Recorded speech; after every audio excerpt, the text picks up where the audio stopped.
Olá, bom dia. Sejam todos bem-vindos. Agora vamos dar início realmente à live, né? Hoje eu convidei uma pessoa muito especial, que é a doutora Renilda Ogura. Ela é psicóloga, clínica e palestrante. Vamos falar sobre um tema bem polêmico, né? Que assola muitas pessoas hoje na sociedade mundial.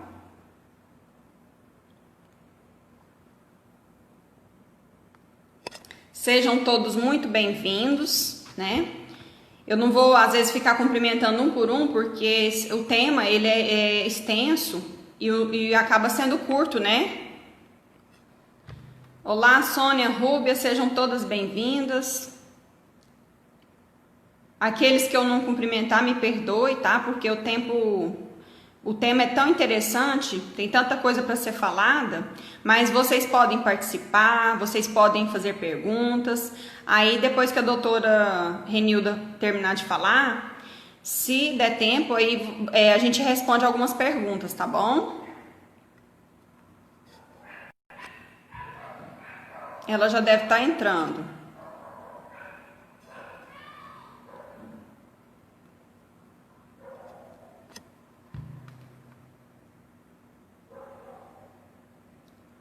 Então, o suicídio nós estamos no... Aí, ela já está entrando.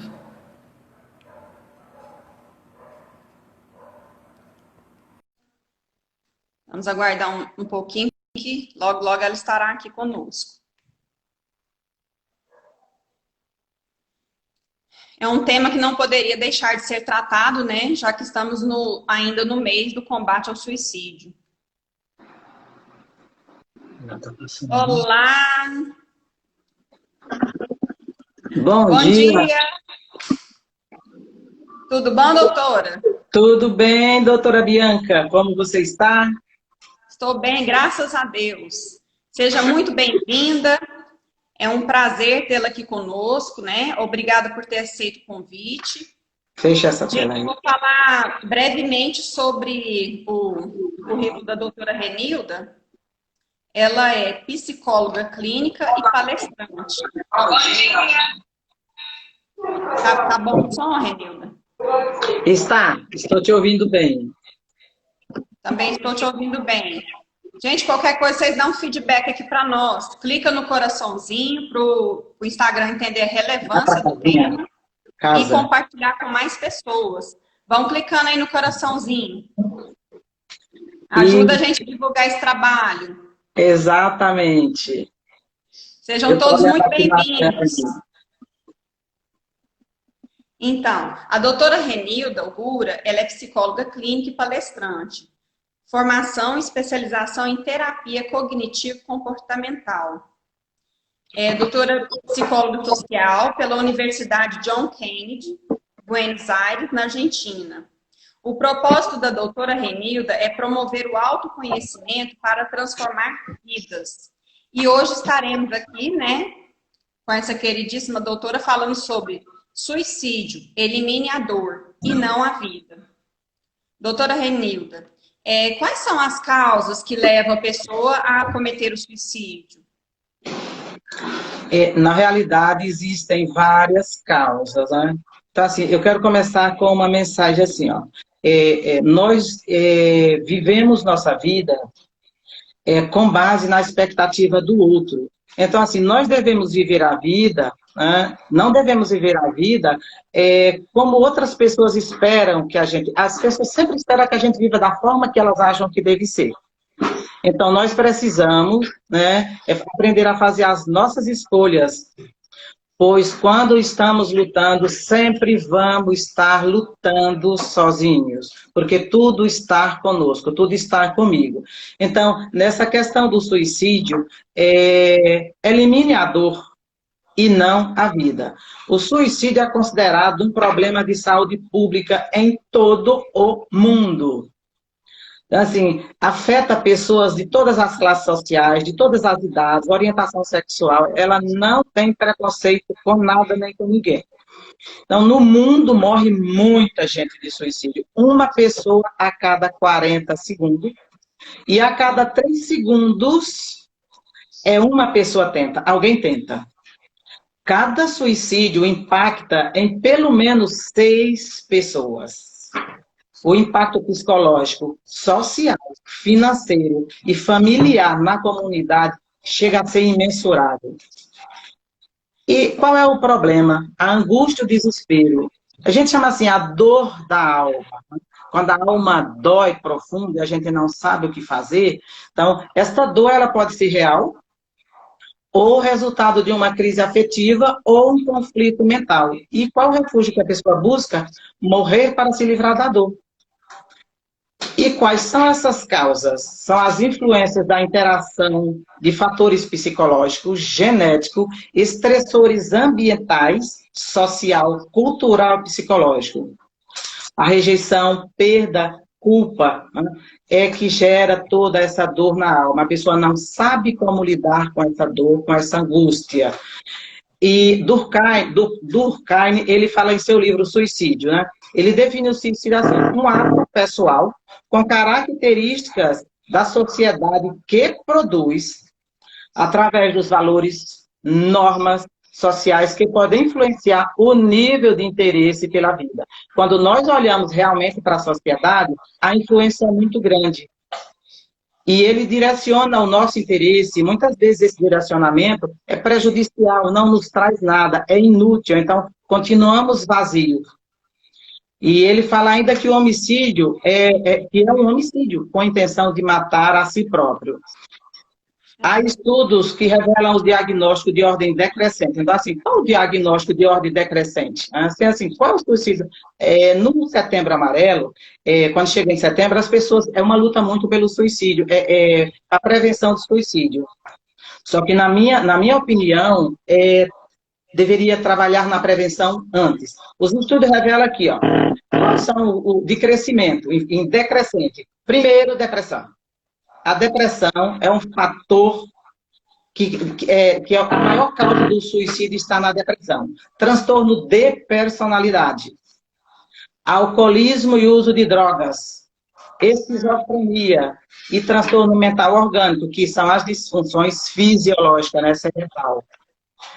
Mas nem todo depressivo é suicida. É importante entender que nem todo depressivo é suicida. Porém, os 3 principais fatores do comportamento suicida o transtorno mental, a não ver a solução, estar perdido, não ver a solução dos seus problemas e os acessos aos meios letais. Por que eu tenho acesso aos meios letais?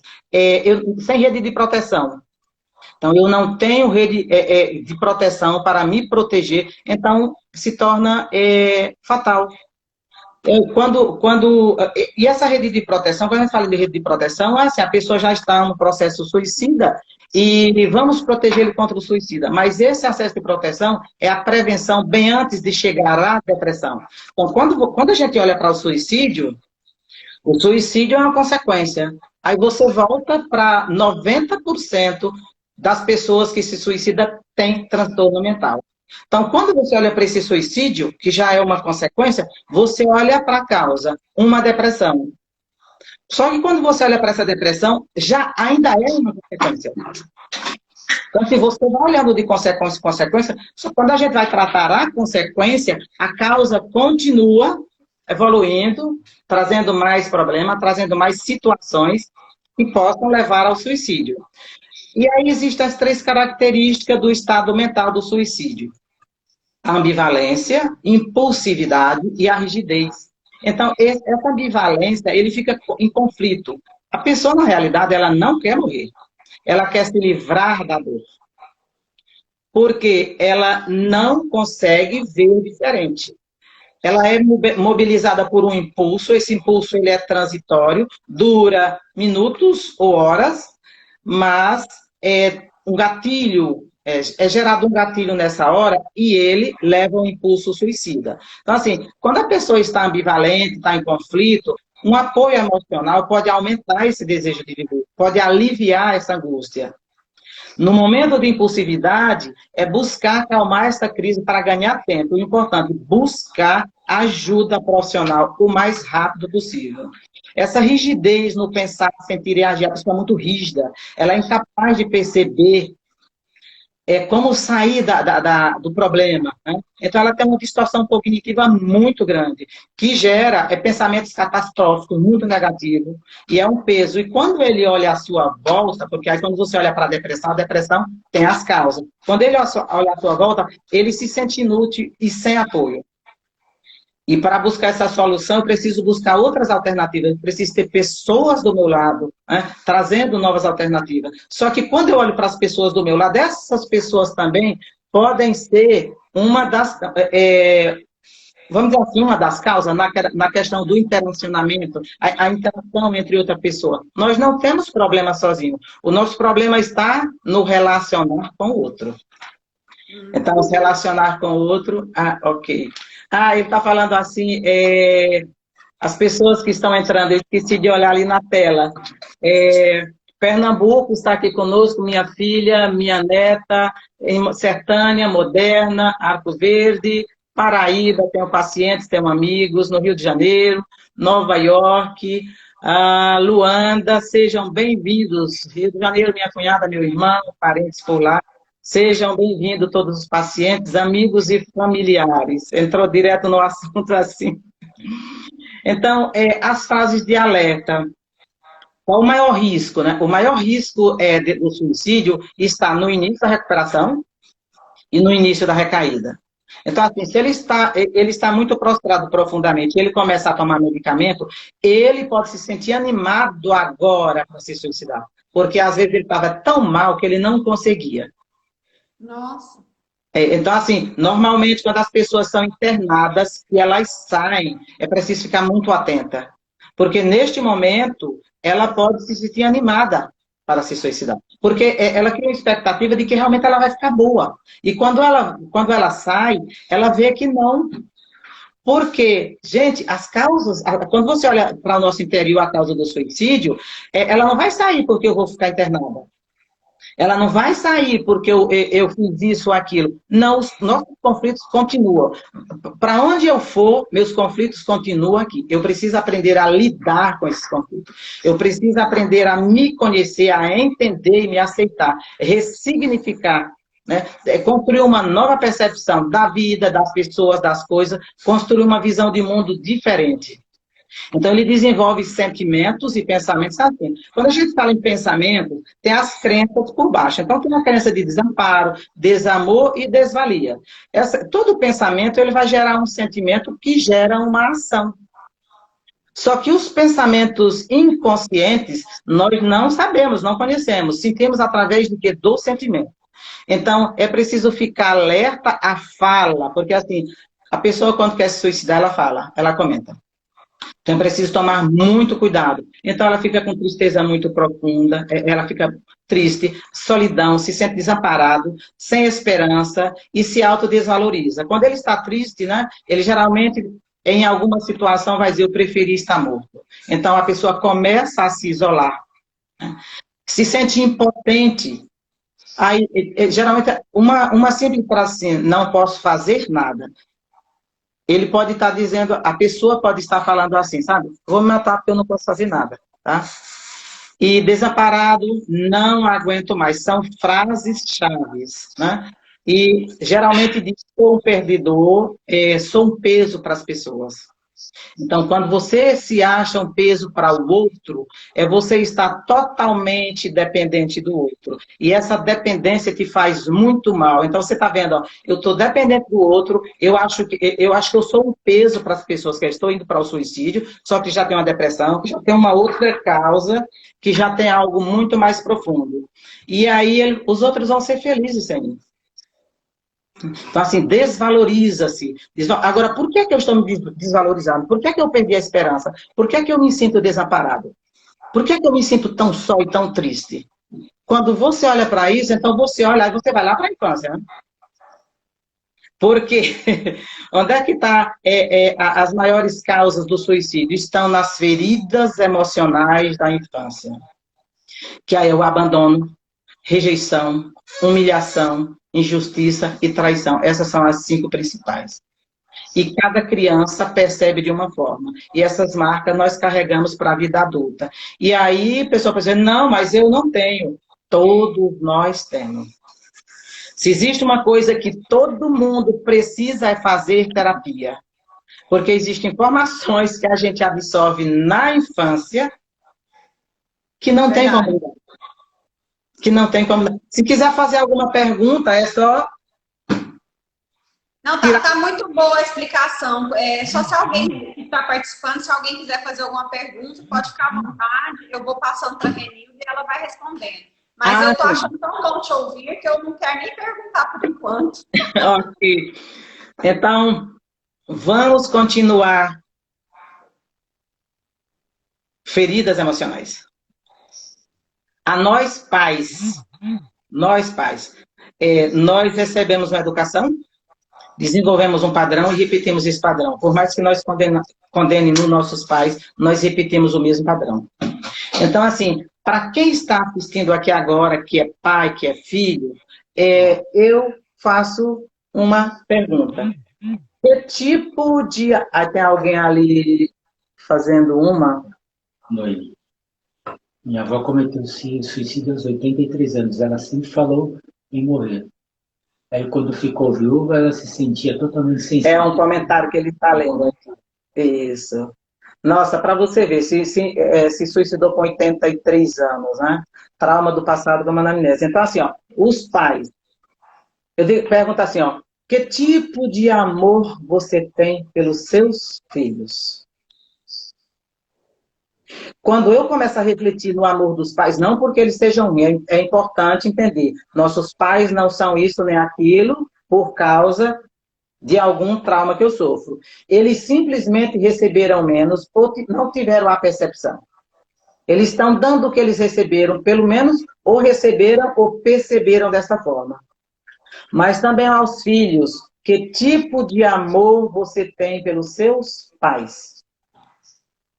Porque nas relações, o que acontece? O filho não é a solução dos problemas dos pais. Só que muitos pais criam os filhos como se eles fossem resolver os seus problemas. Começa sobrecarregando. Eu assisti uma animação ontem sobre exatamente essa independência, essa corrente. Chega a ser assustador. O filmezinho mostrava, a animação mostrava uma mulher tendo um bebê.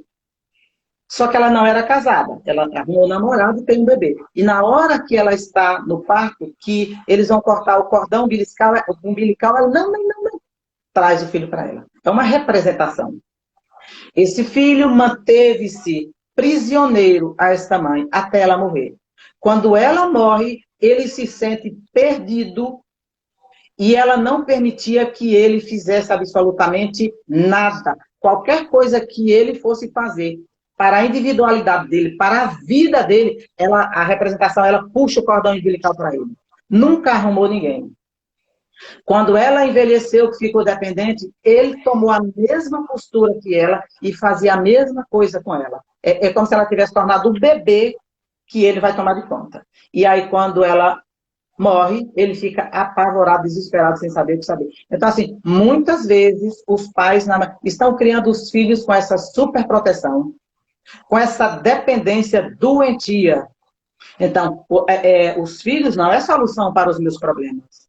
Mas também meus pais não é solução para os meus problemas.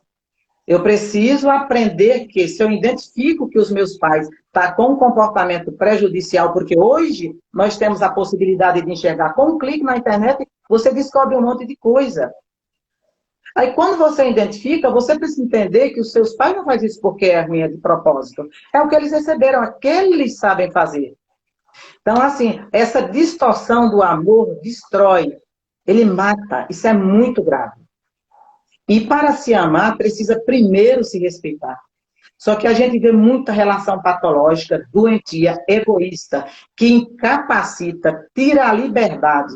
Através de quê? Faz chantagem, vitimismo, quer controlar, aprisionar a seu bel prazer. No videozinho que assisti, nessa animação, na hora que ele tenta se rebelar, ela faz chantagem, se faz de vítima, ele tenta cortar o cordão. Ela desmaia, se faz que está morrendo. Nossa. E aí Nossa, assim, tipo assim, apavorante quando você olha a animação. Aí você olha assim, eu digo, meu Deus. E aí, pronto. Aí ele abre mão da sua própria vida. Porque só tem duas formas de enfrentar essa distorção do amor. Ou você se vitimiza e se torna dependente e começa a ficar doente, não só com depressão, mas também leva ao suicídio e pode desenvolver outros tipos de doença. Ou você vai se rebelar. Você vai se tornar rebelde, revoltado, vai confrontar e se tornar independente. Não significa que um ou outro esteja certo ou errado. É preciso haver um equilíbrio. Cada pessoa precisa lidar com a sua realidade. Então, assim, se eu percebo meus pais nessa relação patológica, nessa simbiose comigo, eu preciso aprender a olhar para mim e me tratar. Porque a partir do momento que eu olho para mim e eu me trato, o meu pai e minha mãe vão me ver, eles me veem como incapaz. Os pais fazem porque acham que o filho é incapaz. Então, se eles acham, eu vou também me sentir incapaz. Gente, eu fico assustada com essas coisas, sabe? Porque assim, você olha, meu Deus, e eles não percebem. Literalmente não percebe. E o pior de tudo é que quanto mais essa pessoa está doente, olha que horror. Quanto mais essa pessoa está doente, mais ela se aprisiona a mim. Quanto mais eu fico doente, mais a chantagem para obrigar o outro a se manter comigo. Desperdiçando vidas. Cada pessoa traz dons e talentos dados por Deus para ir à vida, cumprir o seu propósito. E isso é impedido por causa desta forma de amar patológica. Então, se você não tem vida própria, você vive em função do outro. Aí você começa a projetar a tua vida, sugar a energia do outro, para se realizar através do outro, de forma tão doentia, porque ela não soube fazer para ele, ela não dá a liberdade. Isso se chama vampirismo. Eu digo assim, muita gente diz, nossa, filme de vampiro, a cor do cão, a cor do diabo, que está sugando vida, está sugando a energia, mata o outro. E eu pergunto para você, existe vampirismo pior que destrói vida do que isso? Estamos vivendo na realidade, não é um mito, não é, sabe, assim, é uma realidade, que a gente trabalha em consultório dia a dia. Pessoas paralisadas, doentes, por causa desta forma de se relacionar. E pasmem, uma pesquisa de 80 anos em Harvard provou com precisão. Eles fizeram uma pesquisa durante 80 anos, pegaram um grupo de pessoas grandes, e fizeram a pesquisa. Só que quando completou 80 anos essa pesquisa, e o combinado era, só ia divulgar a pesquisa depois que todos morressem. Mas eles chegaram a um resultado tão, tipo assim, tão relevante para a humanidade, que eles pediram permissão ao pessoal que ainda estava vivo para publicar. Eles chegaram à conclusão que o estado de saúde do colesterol de uma pessoa está relacionado à coisa que ele fez e faz.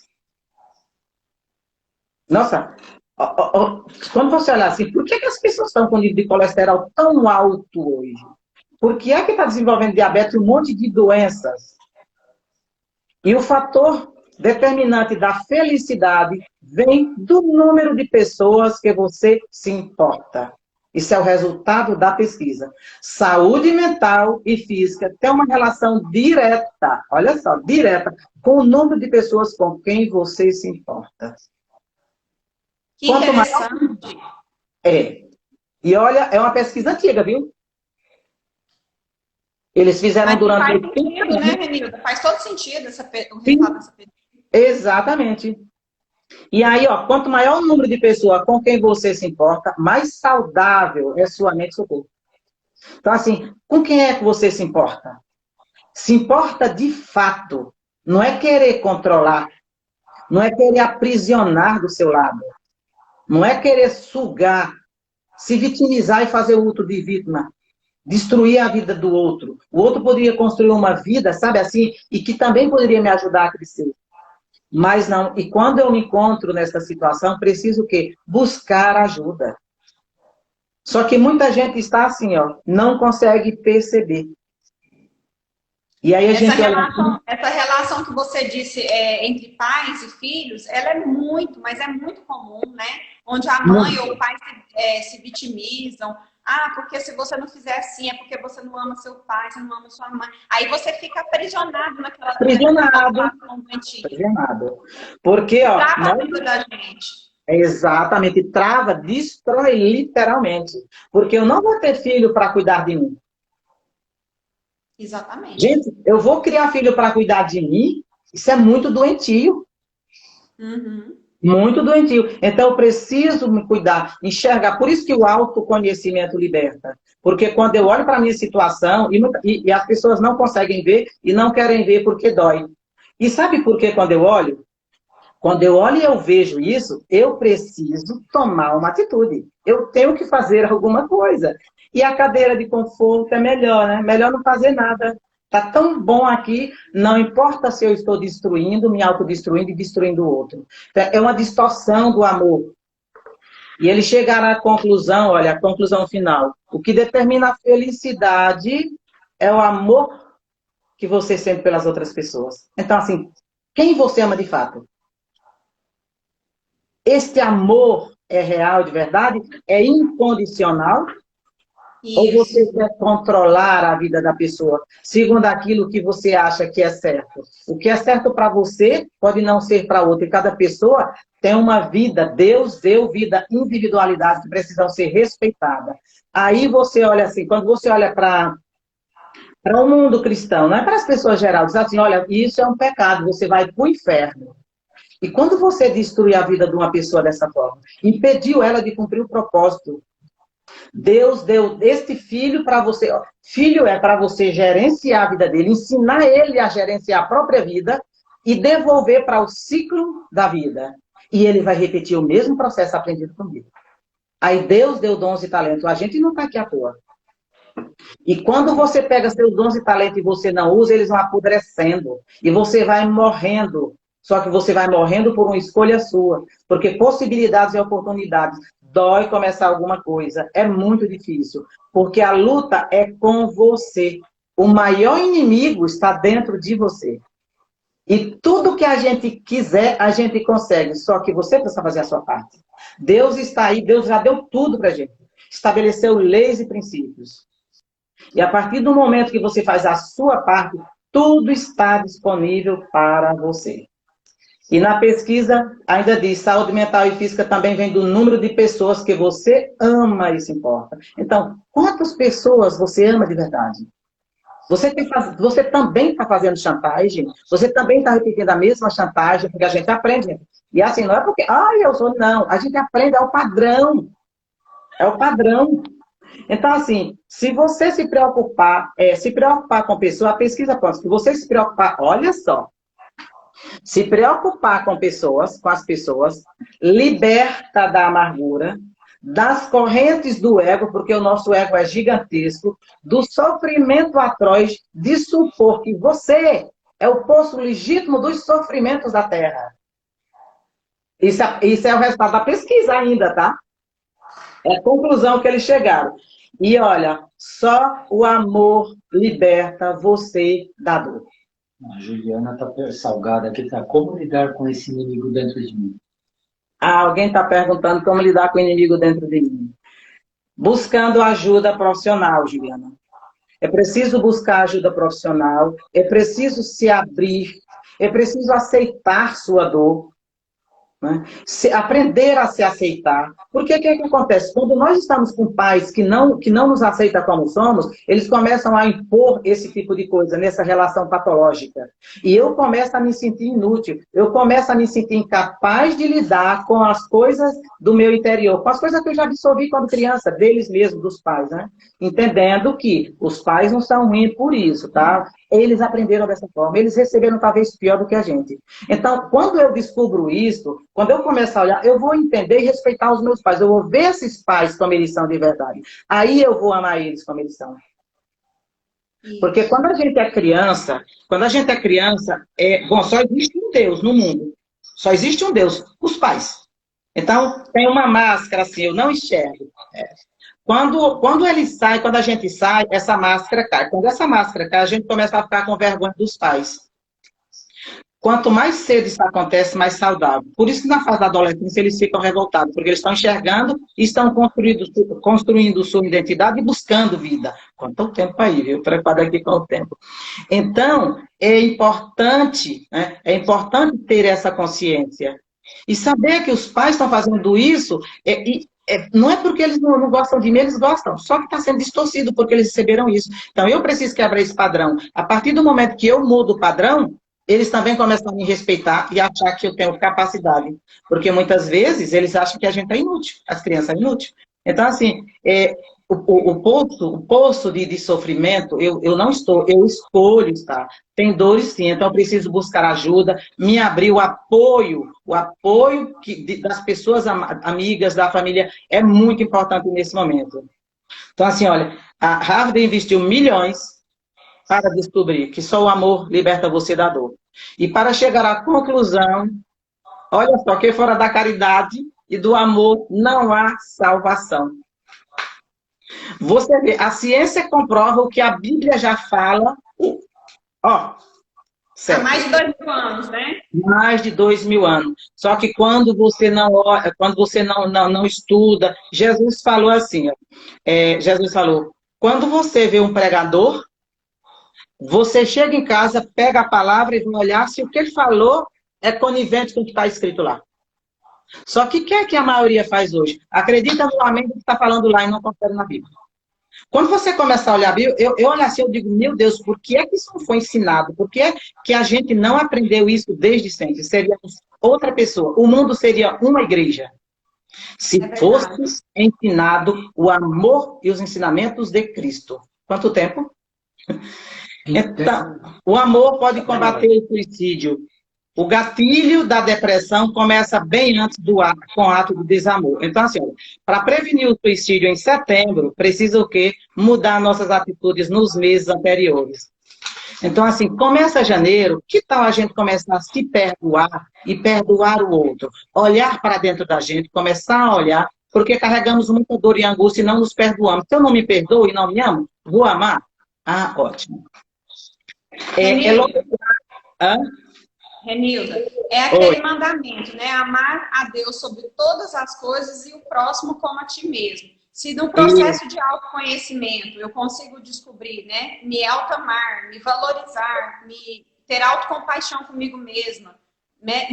Liberar o auto-perdão, eu vou conseguir amar meu próximo. E é como você falou que apresenta a pesquisa.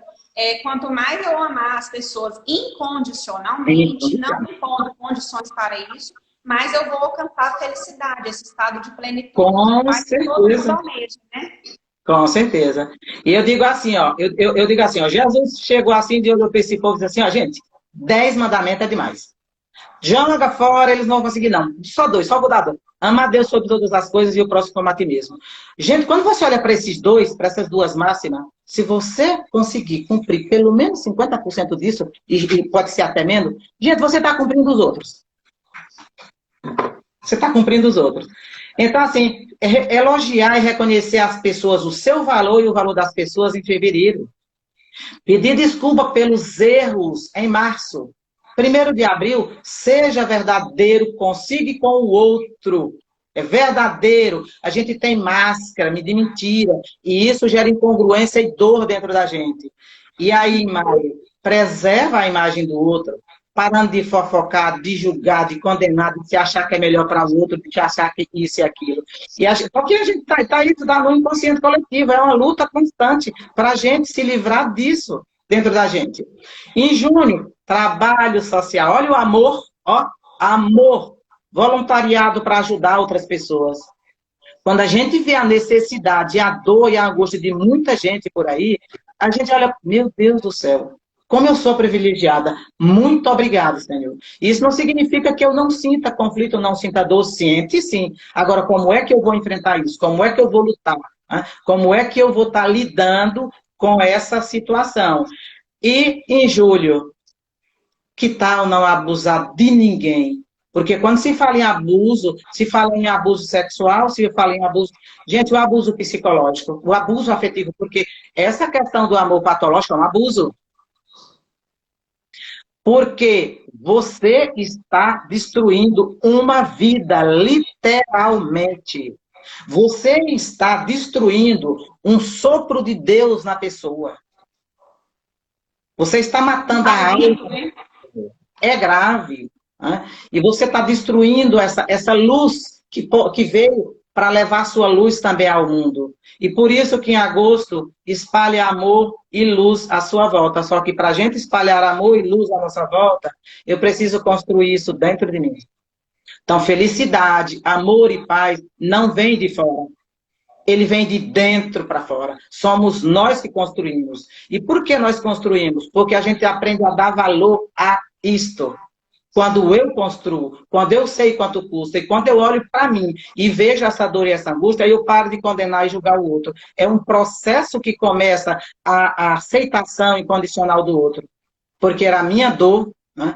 Teve um paciente uma vez perguntar assim, doutora, o que é que eu faço para minha esposa, porque ela está fazendo isso, isso, isso. Eu já conversei, já falei, ela disse que vai e não consegue, e ela disse que não está conseguindo, mas ela vai conseguir. Eu perguntei para ele, qual é a sua maior dificuldade? O que é que você está tentando se libertar que você não consegue? Bom, nós já sabia, ele já sabia, eu já sabia. Né? Ele baixou a cabeça. Ele falou, tem razão, doutora. Quer dizer, a situação dele, vamos dizer assim, que na terapia não tem certo nem errado, ruim nem pior. Existe uma dor que a gente precisa tratar. Né? Aí ele falou, realmente, a minha é bem mais grave. Então, a maioria do suicídio poderia ser prevenido, literalmente. Porque precisa identificar, ter consciência da gravidade, buscar ajuda para reduzir essas taxas e salvar a vida. E você precisa tomar autoconsciência que isso não vai acabar com a sua dor. Pelo contrário, vai causar dor nas pessoas que eu digo amar. É difícil, sim, é difícil. A dor é muito grande, mas busca ajuda. Só que o apoio da família é importante. Só que se eu não tenho o apoio da família, porque ela é mais limitada ainda, eu preciso começar a entender e aceitar a pessoa e começar a me proteger do que a outra pessoa traz. Eu preciso buscar ajuda. Então, os grupos de risco, né, todos os grupos de risco com depressão, eles ignoram o problema, não reconhecem e associam os problemas à doença física com queixas vagas. Vai no médico, faz exame, não, você não tem nada, está tudo bem. Mesmo em país desenvolvido é a mesma coisa. Por isso que o suicídio é no mundo inteiro igual. Então, para ajudar, então assim, na vida, nossa vida temos conflito, tudo pode acontecer. O Japão, por exemplo, que é super desenvolvido, né? Mas você pode escolher determinar fazer diferente. Você é que vai fazer diferente para fazer a diferença na sua vida e fazer a sua história. E como que é que eu faço para ajudar? Hein? Então, a Juliana tinha perguntado como lidar, se for com a pessoa, ela precisa buscar ajuda e buscar o apoio. Né? Ouvir atentamente sem julgar, mas precisa buscar ajuda. Se vê que tem risco mesmo, chama alguém, faz alguma coisa, chama os familiares. Precisou de ajuda, não espera, porque é risco. Entender o sentimento e a dor da pessoa. Aceitar e respeitar a opinião, o valor da pessoa. Mas o importante é ser honesto, autêntico e mostrar preocupação. Né? Buscar alternativas, buscar ajuda que possa ajudar essa pessoa a se cuidar. Porque os fatores de proteção que isolam o suicídio, olha, são o quê? Quando a gente falou dos pais patologicamente lá, né, da relação patológica, então assim, quem é que isolou o suicídio? Apoio familiar, de amigos e outros relacionamentos significativos. Agora, se eu estou num relacionamento patológico, que apoio que eu tenho? Pelo contrário, se afasta todo relacionamento significativo que poderia ter à minha volta, que me leva a ser uma pessoa e crescer e desenvolver, é boicotado. Eu sou prisioneiro e dependente do outro. Crença religiosa, cultural, é muito importante. Então, assim, você tem uma crença, porque você precisa trabalhar as 4 dimensões. Afetiva, emocional, psicológica, espiritual e física. Então, é importante você saber ter uma fé e acreditar, né, que há algo diferente. Porque tem muita coisa que acontece que a gente não sabe qual é o propósito. Não sabemos o propósito, mas um dia vamos entender. Só que quando nós olhamos o sofrimento, que a gente chega lá na frente, a gente vê que aquele sofrimento teve um significado muito importante. E sem o qual jamais conseguiríamos ser o que seremos num futuro próximo. Então é preciso entender isso. Para aceitar essa dor, estou passando isso, tem que ter alguma coisa. E busca a Deus. Busca a Deus, porque a oração, ela alivia quando os outros todos estão caindo. Envolvimento na comunidade com voluntariado. Você acha que um relacionamento patológico vai permitir isso? Não, porque vive em função de mim e eu de você. Sugo minha energia o tempo inteiro. Se for conveniente para mim, eu te levo, como o vídeo estava mostrando, eu te levo, mas tu tá acorrentado a mim. Entendeu? Você vai para onde eu for. Vida social satisfatória é lazer, com interação familiar e com amigos. Integração no trabalho. E acesso ao serviço de cuidado mental. Tem uma... o problema é que a maioria das pessoas acham que a depressão é uma frescura ou fingir. E então, como eu falei lá atrás, a depressão é uma consequência. Ela traz aquelas causas, né, que eu falei, que é física, né, ela pode ser física, biológica, e afetiva, emocional, psicológica. Eu preciso identificar para tratar. Porque uma outra coisa que a depressão traz é um comportamento de vitimismo. E eu preciso identificar isso e lutar contra mim mesmo. Porque se eu não lutar contra a depressão, eu vou morrer de depressão. E por que eu vou morrer de depressão? E eu vou adquirir tanta doença, mas tanta doença, que uma hora dessas eu vou morrer. Não, falta quanto? Se você der o tempo que passou, falta 10 minutos? 20. Ah, tá, falta 20 minutos. Tá dando aqui o tempo aqui. Mas já estamos no final para dar alguma comentário. Deixa eu olhar.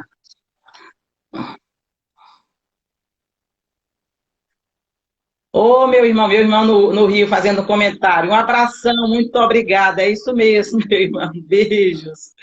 Então, ó, a nossa vida tem 4 sentidos, né? Sofrer, amar, tá? Então, precisamos amar, nos amar e amar. Sofrer, né? Então, toda a vida tem conflito e sofrimento. Lutar, então eu preciso vencer os desafios e vencer. Então, precisamos amar bastante a nós mesmos e ao outro. Sofrer o mínimo possível, porque nós apegamos a coisas que geram sofrimento, que você vai aqui, jura que eu estou preocupada com isso, isso gerou sofrimento? Né? Eu já tive depressão, não vou falar aqui para não tomar o tempo, eu tive depressão. Eu descobri muito tempo depois, porque é o motivo da depressão. Eu digo, meu Deus, jura que foi isso? Gente, quanta besteira! Só que a gente se apega, porque a gente acostumou, a gente aprendeu dessa forma. A gente acha, o Durkheim não falou lá sobre a sociedade que impulsiona, é isso, a gente vai absorvendo e aprendendo. Então, assim, luta, né, para conquistar seus desafios e vencer sempre. Agora, nesta luta de lutar, de amar, de buscar, você não está sozinho. Tem milhões de pessoas dispostas a ajudar, dispostas a te mostrar novas possibilidades e novos caminhos. E Deus tem um propósito para a nossa dor. Uma razão para a nossa luta. E uma recompensa para a nossa fidelidade, para nos mantermos firmes no nosso propósito. Porque é isto, porque a mente, se eu nutrir a mente de coisa ruim, eu vou me destruir. Eu preciso lutar. Só que a nossa mente tem mais informação ruim, negativa, né? Os pensamentos, distorções cognitivas, do que coisa boa. É o que Augusto Cury fala das janelas Killer e Light. As janelas Killer são gigantescas. Você pensa em uma coisa, vem milhões. O Light tem um pensamentinho bom, pouco tempo ele desaparece. Então, o que é que eu estou alimentando? A rede social hoje tem muita coisa boa, muita gente mostrando, apontando, ensinando, onde você possa buscar. Então, o importante é não desistir nunca. Por quê? A vida não tem sentido sob o padrão dos outros. Então, eu preciso ver com a minha realidade, com o meu padrão, o que é que eu quero. É fazer as pazes com a nossa própria vida, porque eu não consigo fazer as pazes com a minha própria vida se eu estiver tentando fazer a paz com a vida do outro. A vida do outro é do outro, não é minha. E eu preciso aprender a respeitar. Porque quando a gente olha para nós mesmos, a gente quer controlar a vida do outro o tempo todo. E ele também quer fazer o mesmo, aí gera um conflito. Então, quando eu aprendo a respeitar essas individualidades da própria vida, isso vai gerando uma mudança. E a gente precisa ocupar o nosso espaço no mundo para viver o nosso propósito. Para eliminar a dor, aprender a eliminar a dor e conviver em paz. E não a vida. Então, seja um agente ativo da sua mudança. Sempre faça a sua parte. Quando você faz a sua parte, Deus abre portas para você encontrar o melhor caminho. Porque nós nascemos com um propósito de vida. E esse propósito, se não for cumprido, eu vou adoecer. Porque meus dons e talentos apodrecem Então, eu quero dar uma dica aqui para quem tiver capacidade. Um documentário, Efeito Sombra. Quando você assiste o Efeito Sombra, ele chega a ser assustador das informações que estão lá. E não são informações que assim, nossa, que nível científico não dá para entender. É coisa real do dia a dia. Sabe essas Fala vivências? de novo, por gentileza, o nome? O nome do livro? É um documentário, Efeito Sombra.